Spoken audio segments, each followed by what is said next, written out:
Hello everyone, I'm Dr. Jacob Wilson. Today we're going to be talking about a topic on longevity and particularly how aerobic fitness impacts longevity. So why are we talking about longevity? Well, as you remember in the last video, we discussed how many bodybuilders have died in 2021 and 2022. In fact, a recent video on YouTube I saw, the title of it was 35 bodybuilders who have died in 2021. 35, and that was just the beginning, right? Even this year, Cedric McMillan died, right? You can remember Dallas McCarver passing out on stage in 2018 and passing away. We can't just address gaining muscle. We need to address your actual fitness. When we talk about aerobic fitness, right, how does it affect this death rate, right? Because when we think about anti-aging, how do we define aging? We can define aging as an increase in the possibility of you dying over time or getting disease over time. Think about it.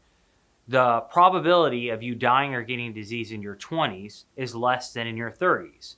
And the probability of you dying or getting disease in your 30s is less than your 50s and 60s and 70s and so on and so forth. So statistically, we define the probability of dying or getting disease as aging. So there was a really good study, and they looked at people who were unfit versus people who were fit when they were middle-aged, okay? Now, when I mean unfit, I mean aerobically fit, because you can lift weights a lot and be unfit aerobically.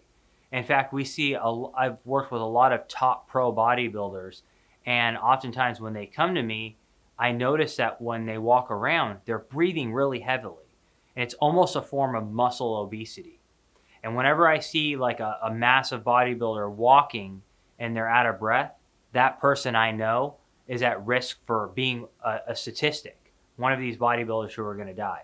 So basically in this study, they took people who were aerobically unfit, and that could be bodybuilders, it could be weightlifters, it could be normal population. They're middle-aged, and then they trained to be aerobically fit versus those who said, nah, I don't need it. And they followed them for 18 years. The people who became aerobically fit were 44% less likely to die than the people who didn't become aerobically fit. So the take-home message is that you need, especially as you age, when you become middle-aged, a lot of these bodybuilders are dying in 40s and 50s. They're not even making it to 60 years of age. And one way we can counter this is by becoming aerobically fit. So in these next videos that I'm going to be giving you, we're going to be discussing methods of aerobic fitness, what aerobic fitness is, and how you can implement it into your training.